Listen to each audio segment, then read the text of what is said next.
This is my first TikTok. I've been lurking for several years. Finally, something came up that I care about, that I know about, and that I'm annoyed that nobody else is saying. So here we are. With regard to the Lively versus Baldoni lawsuit, I've seen a lot of lawyer takes. I haven't seen lawyer takes from people who are at least saying that they actually practice in the area of sexual harassment and discrimination law. I have practiced in that area for about 20 years. I've seen more sexual harassment claims and cases than I can count. And there's some nuances there that I think people are missing. So here's just a couple of thoughts. One is that as a legal matter, sexual harassment is very difficult to prove. The bar is really, really high. There are a whole bunch of elements that you have to plead. I won't bore you with getting into those. I can if somebody wants me to, about what the elements of a sexual harassment claim are. I have looked at Blake Lively's complaint in New York, the actual lawsuit she filed, where you have to list the elements. I think some of them are strong, some of them are kind of weak.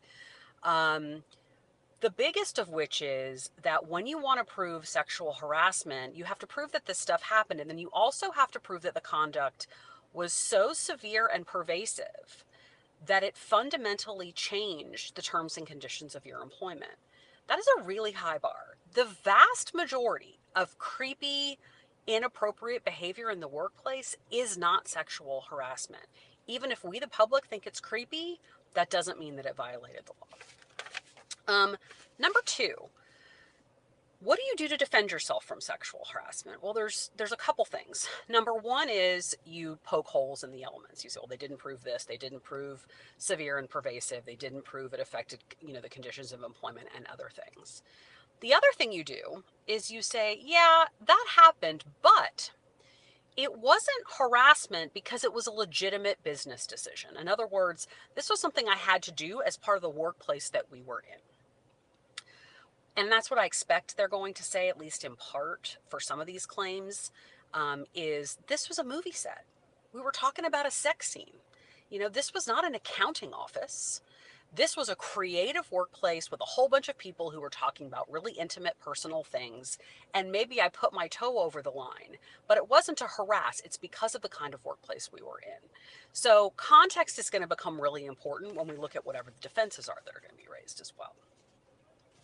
Number three, on the believe women side of things, generally I would agree that because women were, for so long, it was just like, nope, women lie, though you can't listen to those people. They don't tell the truth.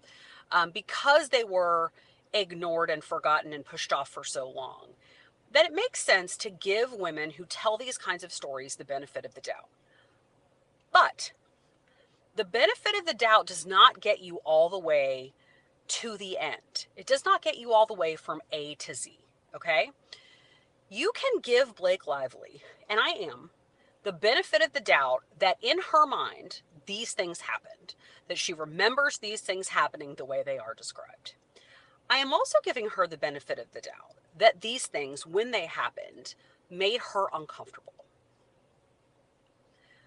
But I can believe that and still not find that this constituted sexual harassment, right? I can still find that it wasn't severe and pervasive enough to rise to the level of sexual harassment, or that I don't think this necessarily caused her the damage that she said it did. I can also, by the way, believe her story and believe it made her uncomfortable, and still believe at the same time that it was totally inappropriate for her to take over the costume department, try to get producer credit she didn't deserve, kick him out of the marketing, and then force Sony to release her cut of the movie.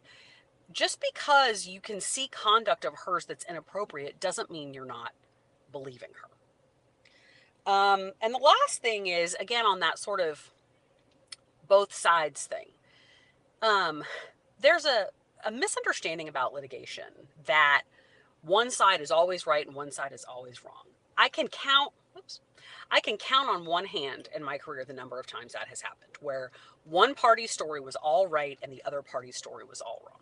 Usually everybody is stating their side of the story, and lawyers go in and we find facts and we put together the truth, combining both things, right? There's a little bit of truth here and a little bit of truth here, and we add context and that kind of thing. Um, and what I think is really possible here, from my reading, is that it was an overly loose movie set. That there was a familiarity and a comfort with Blake Lively that was assumed by Justin Baldoni and Jamie Heath and everyone else that wasn't actually there. That they thought, oh, we can be really open with her and we can just sort of say these things and we're all in this together. And they were wrong. And they stepped over some boundaries and she had to say, that's too much for me.